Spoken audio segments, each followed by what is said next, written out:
Back again with another video. Hold on. You are now into a Moon That content coming soon. Back to the regular disclosure. Back to the regular scheduled program. This is a banger, not a slow jam. I almost messed that up, but I'm back. Anyways, yeah, I'm gonna be honest. I'm gonna be honest. Um, Spider-Man: No Way Home lives rent free in my head. Actually, nah, it's not even just Spider-Man: No Way Home. Even though that is the newest film and everybody's loving it, it basically delivered on like all the things that people wanted from it for the most part. Yeah, like just about. I don't see anybody trying to slander it really, but yeah, like it's not just No Way Home. Obviously, it's like the whole like MCU Spider-Man timeline from when he first came into the MCU and Civil War all the way to now, and just seeing all that like all his development stuff like that. I've been buzzing about that. You know, I mentioned it before, but I'm gonna just say it again for the people who don't know. I used to have an Instagram page. It's gone. It's like deleted now. But I used to have an Instagram page where I mostly talked about, like MCU Spider-Man for the most part. And I used to get into a lot of like, discussions. Some good, some some arguments. People who used to say that I wasn't a huge comic book fan or whatever. I was just, you know, basically like a MCU dick rider because I like the MCU and I prefer that iteration of Spider-Man over, the Sam Raimi or the Mark Webb variations and stuff. And they always ended in me like basically like owning them in a marketplace of ideas because I would just like every time someone would say that I wasn't a comic book fan, I would just whip out my huge comic book collection, or I would just like basically you know give back and forth discourse until that person didn't have anything to say because I knew what I was talking about. I'm well knowledgeable about the shit that I do talk about, and if there is something that I don't know, I'll just admit it. I'm not gonna sit there and front like I know something I don't know. Like it's stupid. Like obviously, that's gonna get me set up for when I, come across somebody that does know. And just based off of like the stuff that I do know about Spider-Man. First of all, let me just start by saying a lot of people, especially people my age or maybe a little bit younger, they all grew up off of Sam Raimi's Spider-Man trilogy. Like the movies with Tobey Maguire, being like the main lead and Kirsten Dunst as Mary Jane, all that shit. Like that's for a lot of people that was how they were introduced to Spider-Man, right? For me, I was introduced through the 90s comics, like or not the 90s comics, the 90s cartoons.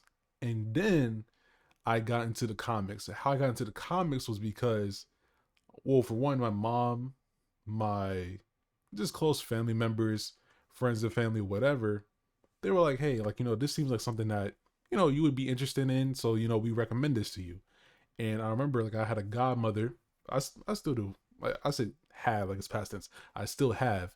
But, my godmother would take me to the library, and the library would have a huge section of, like, like comic books, like DC comic books, Marvel comic books, mainly picked up Marvel stuff, but like, and from there, like I would rent out like Spider-Man comics, X-Men comics, Batman comics, all that stuff. And yeah, like there was a few like uh Spider-Man comics that I picked up and read up on that basically got me familiarized with like how Spider-Man was how he was and all that stuff. And it wasn't until a little bit after that, like when the Sam Raimi movie started coming out, was that when I started watching them and being like, oh, this is cool, whatever, blase blase. But I never let like I like the Sam Raimi films, and I still do to this day. I love them, but I never made it like, oh, because Sam Raimi made the movies this way, this is 100% what Spider-Man was. I knew that he, like, just from a creative standpoint, I knew that like he did his like own little creative spin on it, and that was what it was. You know what I'm saying? And that's fine. That's cool. You know what I'm saying? Like his spin is valid, but it's just bad because like because of those people who like first discovered Spider-Man through his films, it's just toxic because those same people will try to go on the internet or wherever else and try to basically tell other people, no, this is how Spider-Man is supposed to be. Like Spider-Man is supposed to be exactly like how he was depicted in the Raimi trilogy. And it's like that's not 100% true. Like honestly, there's like many different iterations of Spider-Man and it could be valid, which is, you know, why Spider-Man No Way Home is what it was. I know I probably just like dropped a spoiler or whatever. If you haven't seen the movie by at this point, then you just don't give a fuck. You know what I'm saying? Like, so if you don't care, then I mean, it is what it is. You know what I'm saying? Like, but yeah, like that movie basically showed that like all those different Spider-Men, the MCU version, Raimi version, Mark Webb version, all those were valid. You know what I'm saying? Like there was not a single iteration that's like incorrect for existing. You know what I'm saying? And I feel like a lot of people kind of miss out on that concept because they just want to play favoritism and also just like kind of have this weird mindset where it's like it doesn't matter how many comic books were made and published and put out there back in the day or whatever else put out. If it's like a Hollywood produced film, that basically overrules everything else that came before that. And it's like, whoa, like that's not how it is. That's not how it's supposed to be. But anyways, I say all that to say that I am going to be diving into a Spider-Man video essay that I saw earlier today. I don't know when it came out exactly. It's not brand new, but it's new to me, right? And it has a good couple of views. Like this person is really well spoken and whatnot. And I'm just gonna basically like react to it again. Well, not again because I'm like this. You get what I'm trying to say. Like I'm basically saying that I'm going to react to it and do a lot of pausing and obviously like talking over it just to express my thoughts on whatever the person says. Um, and yeah, I'll just put the link to the official video in the description below, so that y'all can watch it yourselves without all my commentary. Um, I don't know. I just feel like this guy like makes a lot of good points on like just Spider-Man as a whole. What business me to make this video? Well, obviously, yeah, Spider-Man No Way Home lives rent free in my head, but also I just feel like this this video is like an example of like one of the people who just gets it. You know what I'm saying? Like one of the people who's like a Spider-Man fan and kind of like understands what makes Spider-Man Spider-Man, and not just, oh, this guy made a movie this way, so therefore that's the way it's supposed to be. It's like no, like you're completely missing the core values just because you're just trying to, I don't know, wage war on this whole like who made the films better type shit. And I don't know. But anyways, let me pull this video up. Let me stop talking briefly so that the video can start and then I can just go from there. So headphones as always, you feel me? Um I think the audio is set right? Yep. Okay. Full screen. Man. Alright.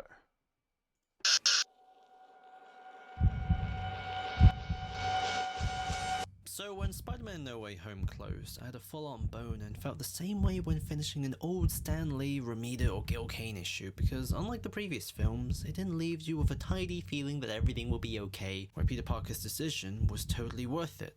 Oh, wait. Hold on. Before I continue this video, I just want to say that the reason why I'm even doing this video as well is because recently, there was a thing from like the MCU Twitter page or whatever that was basically discussing Uncle Ben, because like for a lot of people Uncle Ben is like this big holistic, what makes Spider-Man character and like Spider-Man lore. And the main reason for that is because of like the Sam Raimi films and like the whole with great power comes great responsibility saying and all that stuff like that, whatever. So basically, like, in the MCU, uh I know, I'm sorry. I cut out and now I'm here talking again. Just real quick, hear me out. In the MCU,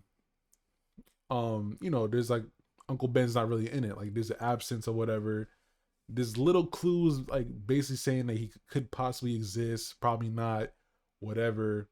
Well, not even a probably not. Like like there are clues that basically implies that he exists or existed. And he's gone now. And a lot of people have been asking like, oh, like where is he at? I'm saying like, why is he not being mentioned? Da da da da da. Blase blase. Whatever whatever. Why is he not? Why is he basically not being like rehashed into Spider-Man's story in the MCU like he was in Mark Webb's The Amazing Spider-Man films or Sam Raimi's Spider-Man trilogy?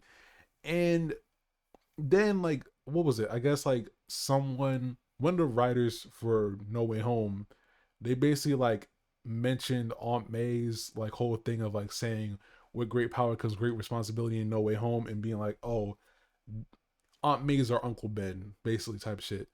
And I feel like people are using that to say that Uncle Ben never existed in the MCU or that, whatever, whatever, whatever. And I'm just like, that's not necessarily true. I think what's happening is like when people see that, like after the video, I'll bring up the tweet and I'll show you what I'm talking about. But yeah, like just that whole thing of like them trying to be like, oh, well, because the person said this is our Uncle Ben, because she says with great power comes great responsibility, that means that there was never an Uncle Ben to begin with. And for me, I'm like, no, that's not what they're saying.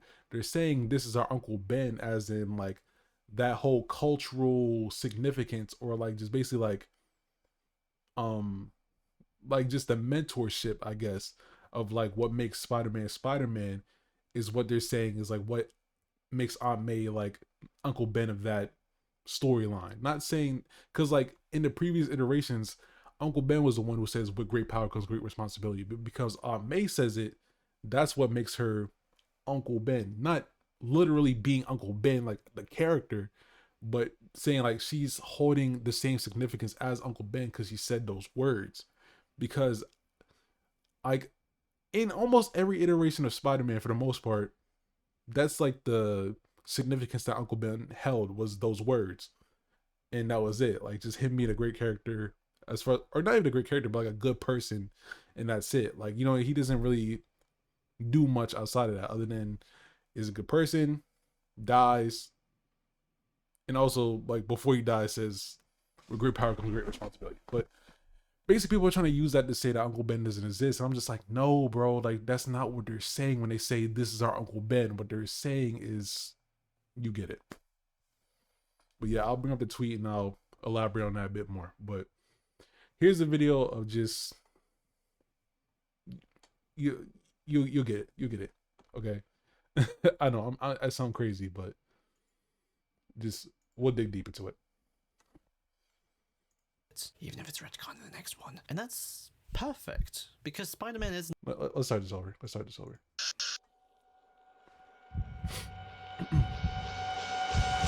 So when Spider-Man No Way Home closed, I had a full-on bone and felt the same way when finishing an old Stan Lee, Romita or Gil Kane issue, because unlike the previous films, it didn't leave you with a tidy feeling that everything will be okay, where Peter Parker's decision was totally worth it, even if it's retcon in the next one. And that's perfect, because Spider-Man isn't about certainty, it's about lost fucking prospects. It's about the journey of a kid who deals with self-fucking-doubt. But first, to talk about Spider-Man's self-doubt, it requires explaining the nature of Uncle Ben back in the good old days, which also gives me the opportunity to clarify my position with him. As much as I love the Raimi trilogy, I'm very critical of its messiah-like version of Uncle Ben, who's so inspirational that he literally coerces Tobey Maguire into living out his dreams as Spider-Man.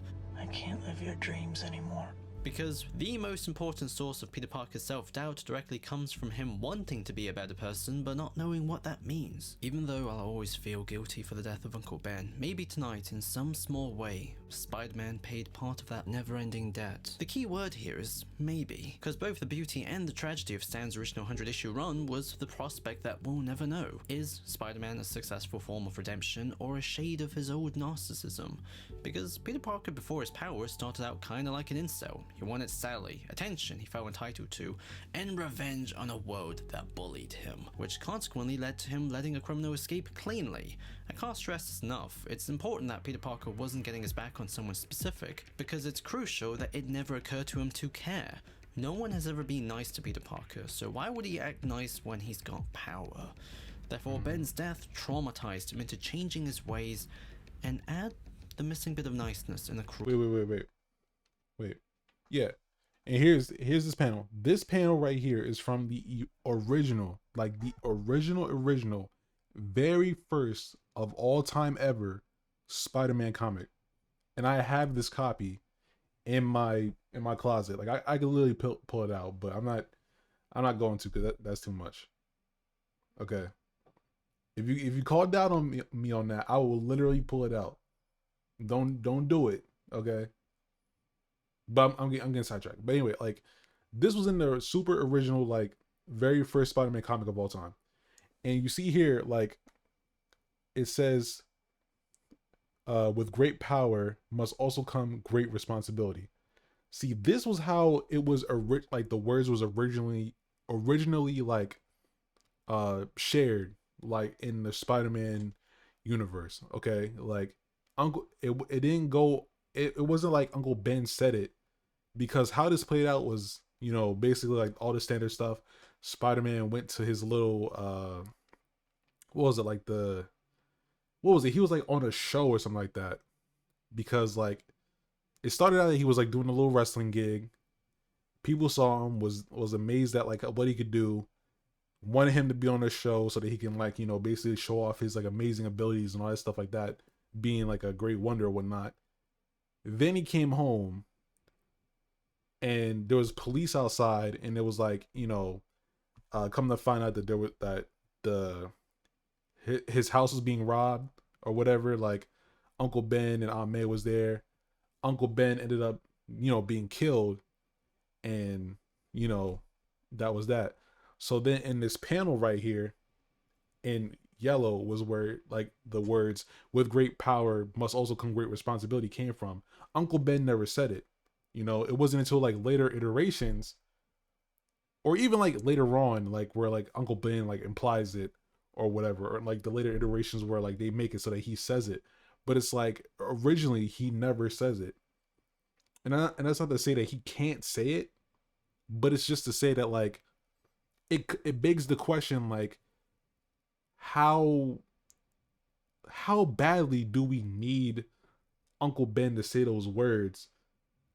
Especially if we're talking about the MCU iteration, it's like how badly did we need Uncle Ben to be there physically just to die, but before he died said those words. You know what I mean? Like it doesn't sit right with me. Like I feel like that's not needed, especially when like in all three of the films, I'm talking about the MCU films, obviously, like the MCU Spider-Man films, it was already harshly implied. You know what I'm saying? Like there was a lot of times where it was like they weren't obviously like tongue in cheek, like saying the words verbatim, with great power comes great responsibility, but the word responsibility would come up, or like there would just be situations that kind of like heavily imply with great power comes great responsibility. Like that was a recurring theme in the films. And I feel like the MCU does a really good job of handling that, because instead of just like, you know, regurgitating the same talking point or like doing things exactly the same over and over again and being like not entertaining, they basically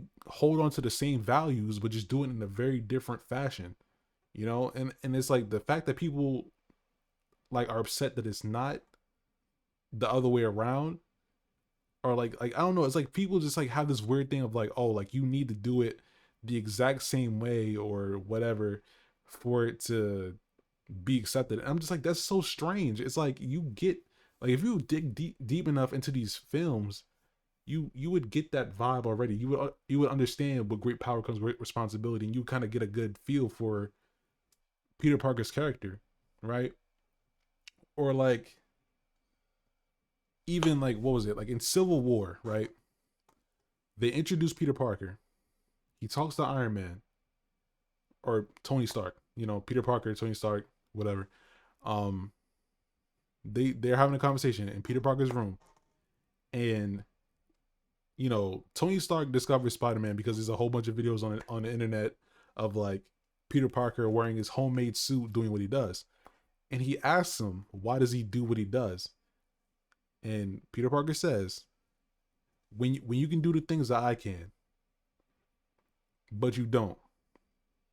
And then the bad things happen. They happen because of you.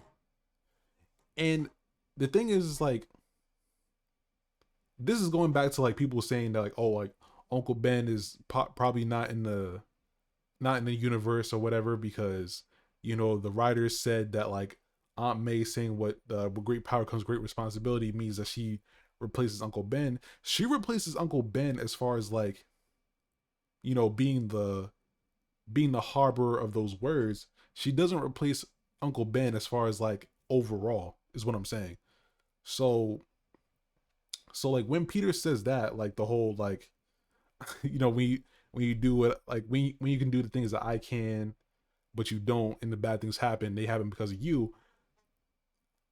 And then like you see the emotion in his face. I'm like, yo, that is harshly implying what happened to Uncle Ben. Harshly. And there's other clues to it that show that Uncle Ben is in the universe because in Homecoming, Peter Parker and Aunt May do not go shopping for clothes for Homecoming, like for Peter to wear like to Homecoming. Aunt May already has a whole set of like, suits, blazers, ties, all that stuff. And you can tell that it's not Peter Parker's because when Peter Parker's putting on a tie and stuff like that, they're literally looking up tutorials and stuff like that. He's literally asking Aunt May to help him tie the tie. If that tie was his, he would know how to tie it. Case in point. Like those are Uncle Ben's clothes. Or in Spider-Man Far From Home, that suitcase that everyone made a big deal about that had BFP on it. Those are Ben Parker's initials. I think the F stands for Frank.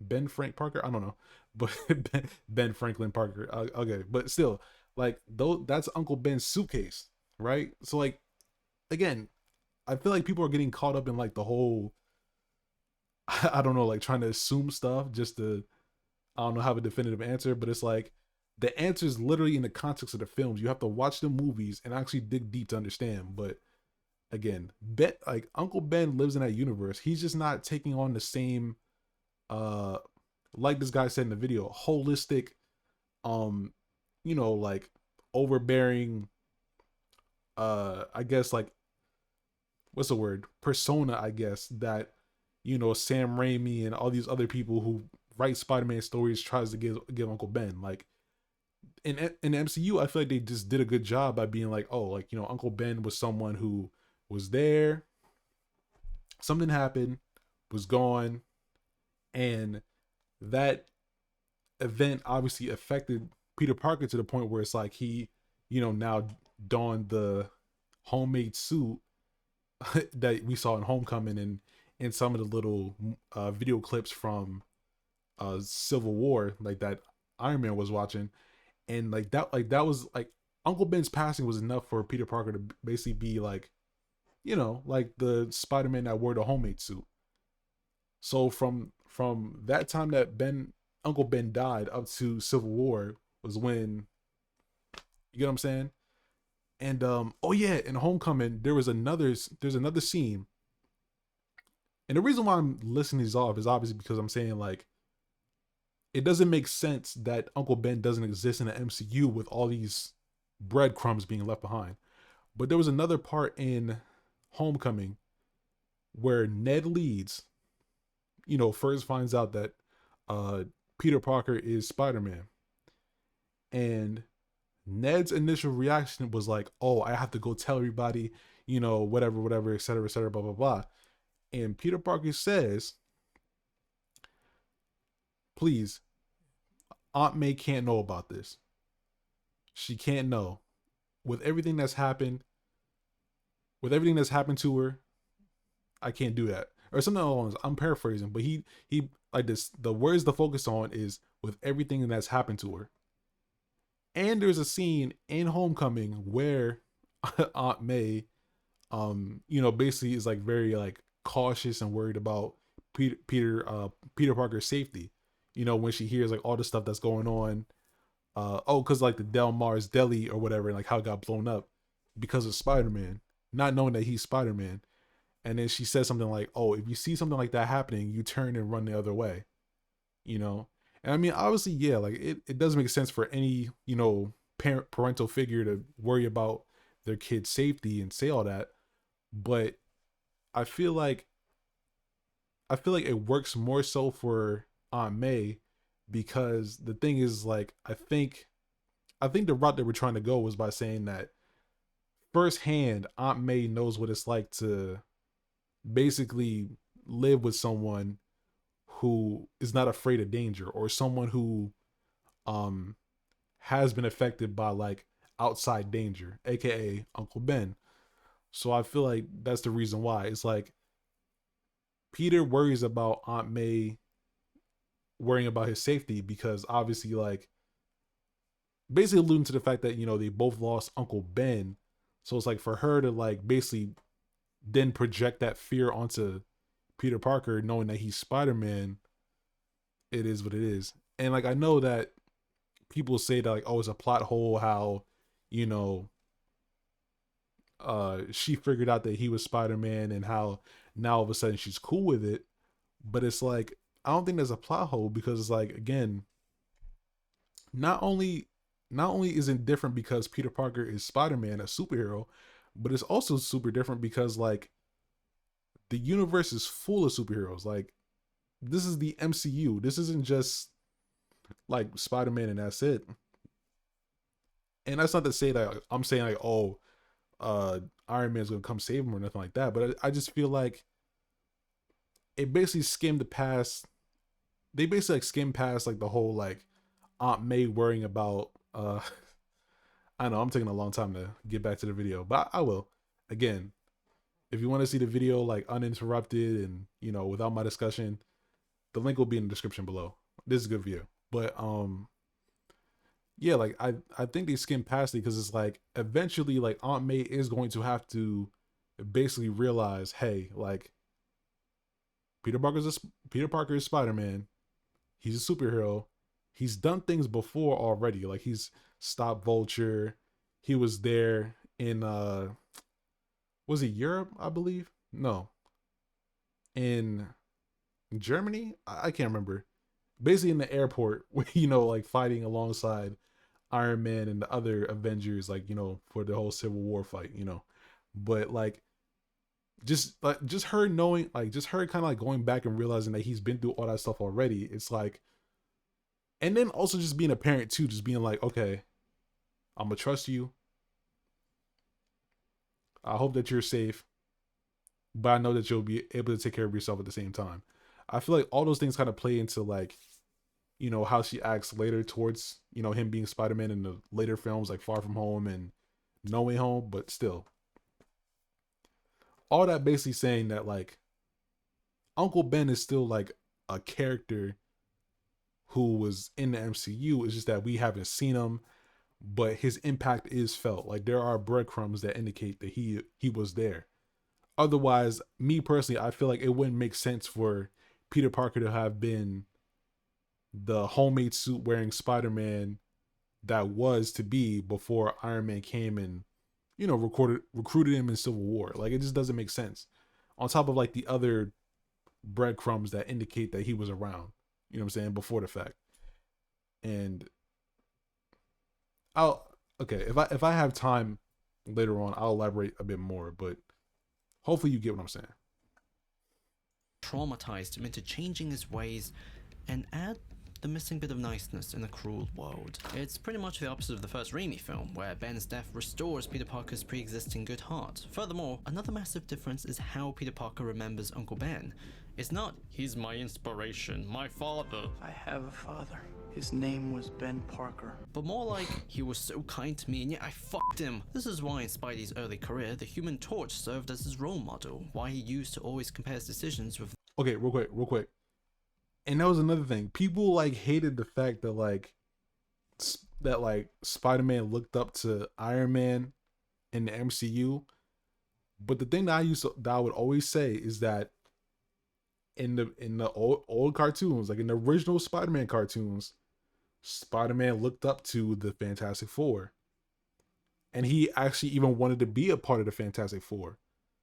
So like that whole arc in Homecoming where it's like, oh, Spider-Man wants to like looks up to Iron Man and wants to be a part of the Avengers. I'm like, that's literally like the same thing.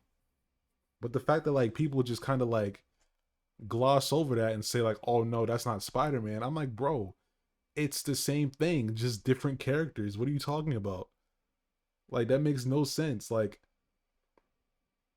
I'm not gonna sit here and try to flex and be like, oh, like I know more about comics than you do, but I'm like, that's that's literally a thing. Like, did y'all not know that? I don't understand. Like, are you guys like kind of like refusing to acknowledge that because you want to have a different narrative on how Spider-Man is? I don't know. Those of the Fantastic Four, and why he would reference Spider-Man in third person. Peter is always in search for a reference point to measure his morality, because he lacks one. As a result, Ben's memory provides less of a goal but more of a haunting warning that Peter Parker should never follow his selfish ways and never forget the truth of his motives. And it's this friction between Peter's decision to do good and fear of still being bad that creates his uncertainty. Which is also why within the entirety of Stan's original 100-issue saga, Uncle Ben appears in a total of 10 issues, either as a form of recap, passing guilty reference, or in No More and If This Be My Destiny, remind Peter Parker to keep going when self-doubt has overpowered. And not once has he said, with great power comes great responsibility. Let that be known. Uncle Ben never said it. I rest my case. Him. I know this sounds very abstract and probably just very pretentious, meaningless, and ultimately just semantics. Hosh posh, if you will. But this difference is important. Spider-Man 2's version of issue 50 is also the polar opposite of the comic. The question the story posed wasn't, Am I not supposed to have what I want? but was I always doing this selfishly for me? Can I be sure my only motive was the conquest of crime? Or was it the heady thrill of battle, the precious taste of triumph, the paranoid thirst for power which can never be quenched? It is very important that the idea of being Spider-Man to wear a mask and fight crime in your friendly neighborhood is born from Peter Parker's conscience, because it is only through crediting him that there's a duality of motives. He helps people, but he also feels powerful, gets attention, and gets thrills, therefore answering two very different needs in his brain hole. In contrast, if you fucking credit the source of being Spider-Man as Ben's idea, All of those times I counted on you to have the courage to take those dreams out into the world. it takes away the maybe and makes Peter Parker's intention so cleanly valid and straightforward that there's no drama in his conscience, only with his tongue. He's not gonna quit because JJ's argument that he is a Nos. Yo, can we? Okay, real quick. I just want to say, like, I do kind of get what they were trying to do with Mary Jane in the Raimi films, but I just feel like they like what they accomplished with Mary Jane in those films was like made her like the most unlikable character in the trilogy. Not only because she just kept on being scooped up and was like the what is it, like the damsel in distress like every movie, but also because of the fact that like she was just very like I don't know, very manipulative and very shitty and everything like that. And I don't know, like to still like have it so that like Peter Parker is like basically like character of like those three films was just like still being in love with Mary Jane regardless, and that's it. I don't know, it just like felt very like crippling for me, you know, as someone watching it. Like I don't know, it just I know they were trying to craft like this very like lovey touchy plot storyline as far as like, you know, Spider-Man and his love interest, but I'm just like they really just made it very stressful and annoying. I don't know, like it just I didn't like it in my personal opinion. Came off more confident than his own ability to say, no, my heart is in the right place. Peter's self-image of Spider-Man isn't contested. There's two incredibly important moments in the third act of Stan's run that I love and very much galvanizes this. First, when Peter believed his powers were leaving him, so he might not ever need to be Spider-Man again, and he can't tell if he feels relief or deep disappointment. And the second, when Gwen leaves for London after her father died. Peter screams about how Spider-Man ruined his life. However, he also can't help admitting, but I'm trapped. I can no more start being Spider-Man than I can start breathing. I need the excitement, and the action, and the danger. And now I need it more than ever. It's the only thing that might stop me from going out of my mind. Spider-Man as an endeavor has self-destructive addictive qualities, one that can be legitimately associated with Peter's old pattern of behavior, the very ones that had gotten Uncle Ben killed in the very first place. Obviously, Spider-Man is not a narcissist. He's a hero in the most unflatteringly true and humble sense of the word. But it's important that he's never confident or know that himself. It's his perseverance in spite of such doubts that makes the story so darn heartbreakingly beautiful. There's a struggle from these pages that's often underrepresented and forgotten by the sands of time. I know some smartass is probably going to dismiss everything I've presented by saying, well, Uncle Ben just matters, period. In order to get some brownie points, but that form of discursive premature ejaculation brings us all a step closer to human extinction and, even more importantly, cultural amnesia of Stan Lee, Steve Ditko, John Romita and Gil Kane's work. Because as much as comic book characters change over time, Superman went from being a social crusader to the champion of the fucking earth, Peter Parker is different. He's not a symbol first, he's defined by his complex personality and his ongoing biographical coming-of-age story. We watch a boy grow up. So as much And that was the amazing thing about the MCU Spider-Man. We watched Peter Parker grow from like the young kid that he was in Civil War all the way up to who he is now in No Way Home. The other Spider-Man don't do that. They just go, oh, he got bit by a spider in high school, and now all of a sudden he's like this grown adult, just this big skip from one place to another. And I always hated that because I'm just like, there's no development. On top of that, it's like how they're written. It's like more so with the Raimi trilogy than like the Amazing Spider-Man films. Because I mean, like there was some personality there. I mean, again, it wasn't nearly as in depth as like the MCU version, but there was some personality there. There was some charm, you know.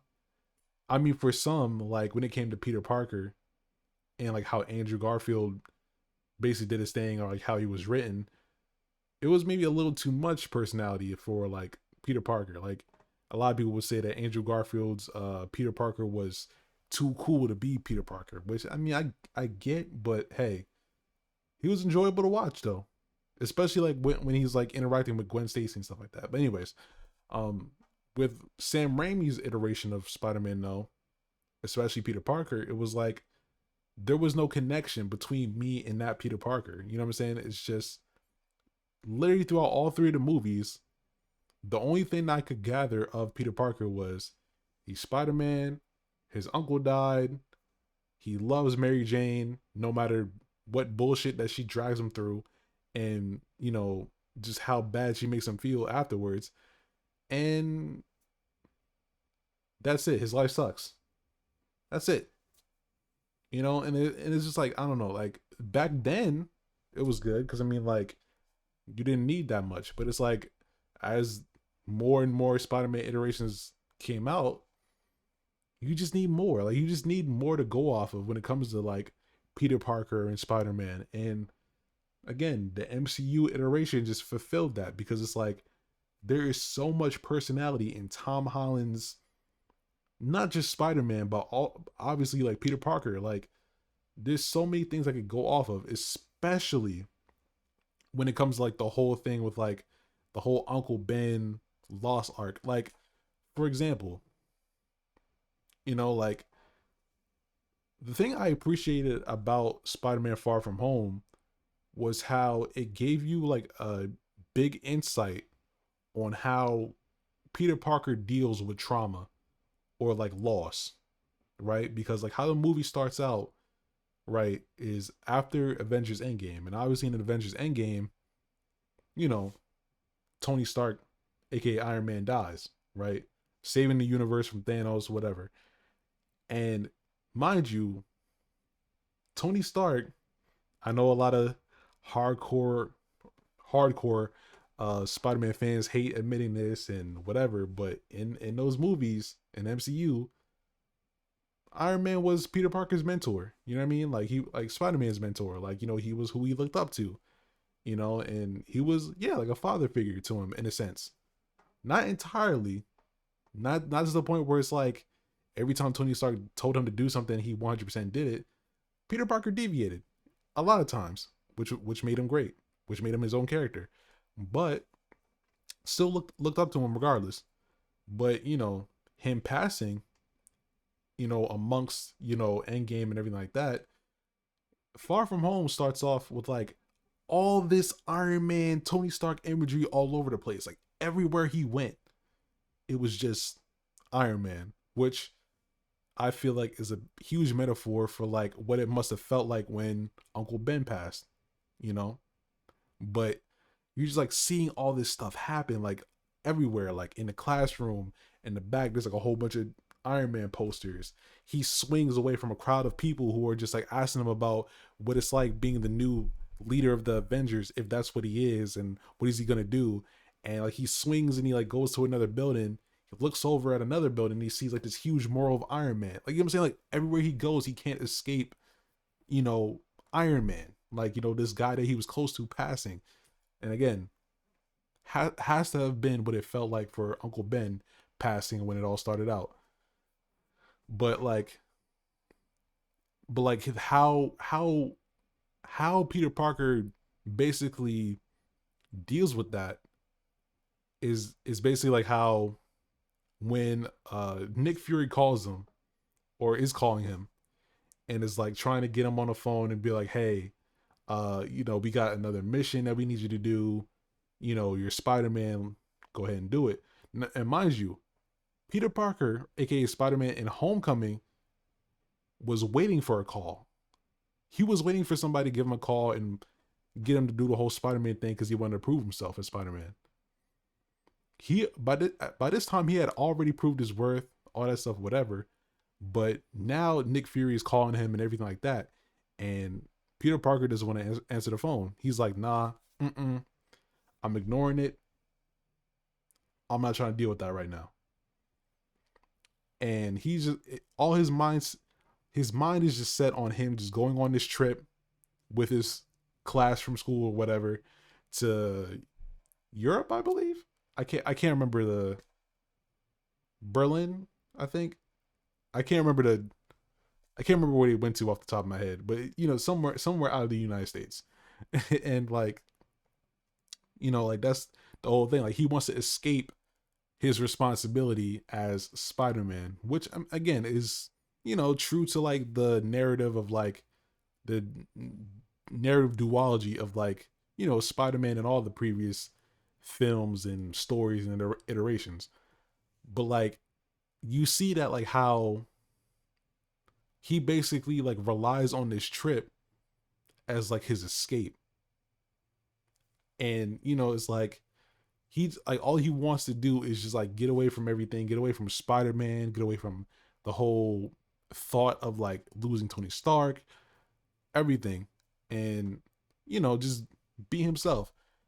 And mind you, the reason why I'm bringing this up is because I feel like this kind of mirrors everything in Homecoming, because it's like when you see Peter Parker in Homecoming, like he's at school, right? He's like in these like after school programs. He's like being Spider-Man. He's doing all this stuff, and it's like I view like again like the movies mirror themselves like the movies mirror each other. Like Homecoming is like the ultimate. Yeah, Homecoming is the alternate to Far From Home, just like how Far From Home is the alternate to Homecoming. So I feel like Spider-Man's like can do attitude and just wanted to do everything and overcompensate and all that stuff in Homecoming was like more so like it was about proving himself, but it was also about like making like what he's like basically started out with worth it. You know what I'm saying? Like where I feel like with Far From Home, it was like he wanted to get away from that stuff because he realized like the real the real shit that basically comes with being Spider-Man, you know? So like how to explain it? Like Peter Parker being in like those extracurricular yeah, being a part of those extracurricular activities like the after school, like academic decathlon team, and like, like obviously hanging out with Ned and like, playing with Legos and making the Lego Death Star, and him just being Spider-Man in general, aka the Stark program. Like all that stuff is like, it's not just about like, him being himself, but it's also about him escaping trauma, I feel. Because it's like, I feel like if he didn't have all these things to keep him busy, he would have nothing else to do but to mourn Uncle Ben's passing, right? Which is what he said in Civil War, which was like the whole, oh, if you can do the things that I can, but you don't, that's when the bad things happen, you know, and they happen because of you. That's what he's alluding to when it comes to like being Spider-Man, or what he feels being Spider-Man is, right? So that's why I say like, a lot of people, like I've heard a lot of people say that they don't like Far From Home as much as they like Homecoming, but I'm like, no, I think Far From Home is as good as Homecoming, if not better. In fact, I would even go as far as to say that, yeah, Spider-Man Far From Home is definitely better than uh Homecoming. Even though I still think that Homecoming is like held to a high standard. It's like it's still on a high pedestal for me as far as Spider-Man films. Far From Home takes the cake a little bit because, you know, he, like, Peter Parker's in this position where he doesn't really want to be Spider-Man, but he has to be. And not only does he, and like then like through all that, like through that little coercion of like what's going on, there's stakes happening where it's like, his friends' lives are in danger, and like there's a whole bunch of other things that's happening, like him basically like trusting his own instincts, because just like with this video, a big theme with Spider-Man is self-doubt. Like he would second guess himself to the point where like his spider senses don't really work like how they're supposed to. But it wasn't until the end where he's like actually facing off with Mysterio, where he's like, okay, I'm going to trust my instincts. I'm going to trust my spider senses, aka Peter Tingle or whatever, the Tingle. And he ended up succeeding at what he had to do, and managed to just basically, do what he had to and just save the day. And it's just like, bro, it's too well written, okay? Like, this is too well written. So for people to just sit there and like cast doubt on these films, it's just mind boggling. And then gonna turn around and then like hop on the No Way Home bandwagon. Anyways, let's continue the film.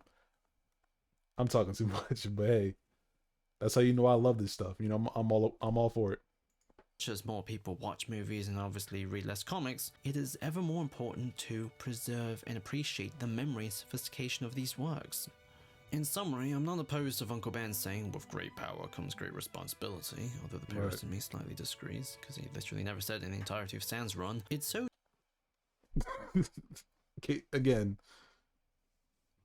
he never said it, but anyways. ubiquitous and dramatically powerful that it's not a bad idea, but more than anything else, it's very important to preserve the creation of Spider-Man as an expression of Peter Parker's conscience. This is where I deeply admire Amazing Spider-Man 1 and especially MCU Spider-Man, because by deprioritizing Uncle Ben, they had the dramatic space to really question the validity of Peter's own relationship with his persona, and especially with the MCU version, reinstall his self-doubt. Is he Spider-Man because of a superficial desire to be recognized? Does he see his responsibility with his own eyes or with someone else's? Does he accept the existence of Spider-Man as... Hold on.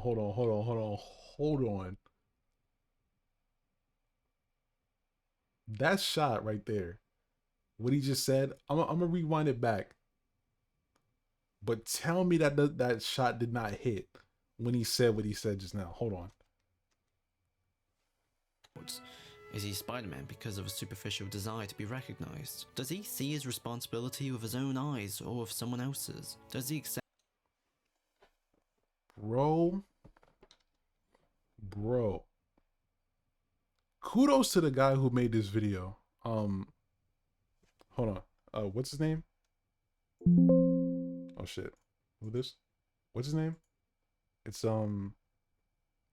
Implicitly Pretentious. Yeah, shout out to Implicitly Pretentious for, putting this video together, because not only did you like lay down really good talking points and like really explain yourself way better than I could within a 8 minute time frame, but just how you just like layered the words with like the certain shots of the video, like the scenes in the movie. That's masterful work right there. Like that's really good. But yeah, like that's what I'm saying. Like that's why I used to tell like people who I would talk to about these films. I obviously I don't talk to that many people about these MCU Spider-Man films because uh you know I have other things to talk about. I don't just be talking about MCU Spider-Man all day.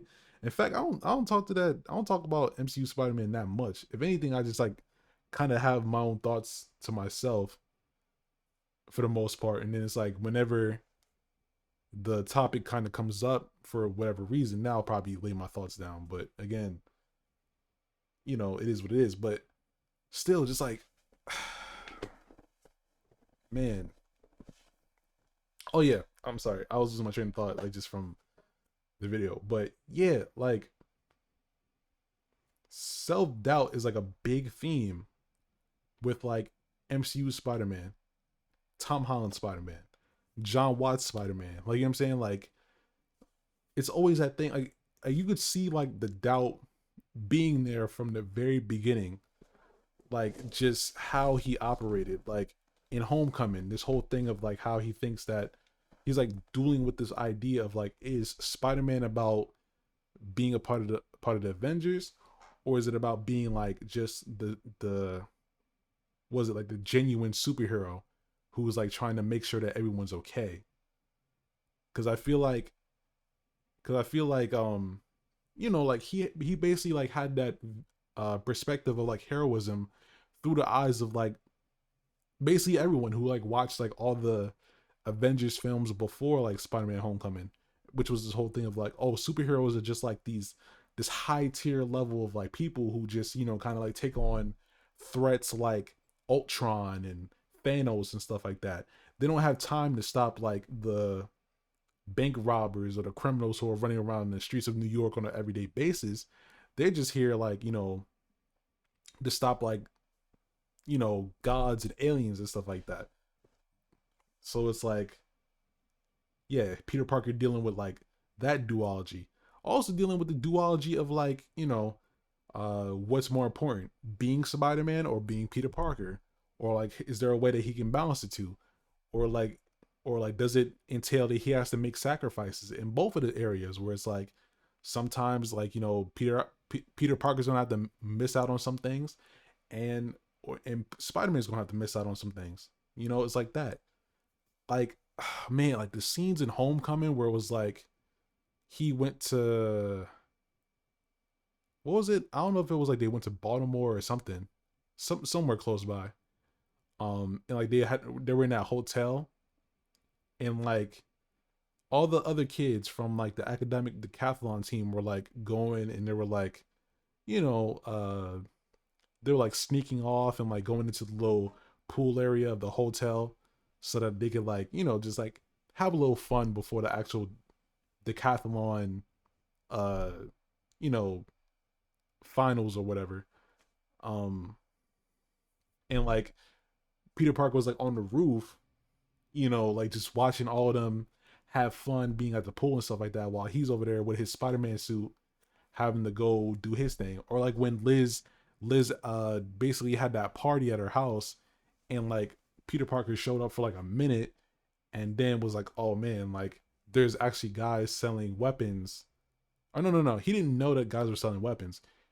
At first he wanted to like use his like Spider-Man suit as like a party trick, basically just to show Flash Thompson that like, he actually does know Spider-Man without without revealing that he himself is Spider-Man. But then an explosion went off, and then he like went and did his Spider-Man duty, which entailed him missing out on the party and things like that. It's like those things are just, bro. Don't get me started, man. I already got started. I've been talking for like I don't know how long, but that's what I'm saying. Like these movies are just like chef's kiss, bro. Like you can't tell me that. Hold on. Yeah, I know it. I know it. Yeah, let me make that small. But yeah, like these films are just like really good, bro. So it's just like it's so insane to me like when people just like have these like crazy ass nonsensical like nitpicks about these films, like as if they're not really like going in depth to capture the pure essence of Spider-Man. Like it just really gets to me because I'm like, bro, like the other films I feel like they're like easily digestible. Like you could watch them and just be like, oh yay, Spider-Man, but like these films, like the MCU films, despite the stigma that people give them, like, oh, they're not comic book accurate, or oh, they're too this, to that. Bro, these films are still going out of their way to give you like a very good little bit of revisionist, but also like really good like character study of each of the characters that they cover. Captain America, Iron Man, Thor, fuck it, Hulk too. Even though Hulk only got one film and just a bunch of like guest appearances on other people's films, there's still a narrative that goes on with Hulk that people do not talk about a lot. They're just like, oh, Hulk is nerfed because he's not big and green anymore. And he's not smashing stuff like how he used to be. It's like, okay, look at what's actually going on with him like in real time. Like, did y'all ever like step outside of the whole, oh, the main attraction is Hulk and that's it, and actually look at like what's going on with Bruce Banner? That's literally what they poke fun at in not God of War, in Thor Ragnarok. Was that whole thing of how people prefer Hulk over Bruce Banner. But the real main focus of the whole like Bruce Banner Hulk thing is that there's an internal struggle with like Bruce Banner trying to, maintain being Bruce Banner while also having the Hulk come out of him. You know what I'm saying? Like they're two dueling identities that just can't seem to, work things out. And then by Endgame, they figure it out. They become like the perfect mix. And people just kind of like just overlooked that and was like, I don't like it. They ruined Hulk. And I'm just like, y'all, I don't know. Y'all gotta like look deeper in these movies, man. For real. But anyways, that's my little tangent on Hulk. Back to Spider-Man. They're doing a really good job with like how they dealt with Spider-Man. I mean, like, even though it took all the way until No Way Home for people to finally realize that they were doing a good job with this Spider-Man, I'm so glad that they finally realized. Period. Because I kind of wish they would have known back in like uh Homecoming and Far From Home, or even back in Civil War, when people were just hyped that he was even in the MCU to begin with. But you know, better late than never, I say. So it is what it is. Accept the existence of Spider-Man as being more important than Peter Parker? These type of questions I hope one day would bring people to rethink Spider-Man's motives, so it includes the maybe again.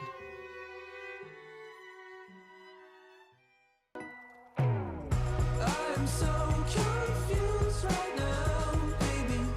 Didn't work. Okay, that's probably DMCA. Probably DMCA, but if it is, um, let's see if I can skip past it. Let's see. So this was supposed to be part 3 of the retrospective, but the essay got so freaking long that I thought it made way more sense to talk about Peter Parker's self-doubt and Uncle Ben separately, so I can really focus on the theme of social stigmas and Peter Parker's anger in the proper part 3. Because after a few years of making these fucking videos, I know it's better to make multiple smaller, more focused essays than one big bloated one that doesn't flow. Anyways, I hope you all had a good Christmas. 2022 will be a year for my patrons, guys. I love you. Okay. And I think that's it. Wait, what was that? Oh no! Come on, that is so annoying. Okay. All right. But yeah. So again, I went on a huge tangent about Spider-Man. How long have I been recording for? Is that damn? We just hit an hour. Oh my god, this is an hour-long video. Okay, okay. Well, I know that this video should come to a close, but before I end it, let me just show y'all the tweet that I saw that basically was like trying to imply, or that, or not even that was trying to imply, but basically like was worded in a way that people just kind of like read it and just took it as, oh, that means that Uncle Ben ain't in the MCU. And it's like, nah, that's not true. But let me pull it up real quick. Just give me a minute here.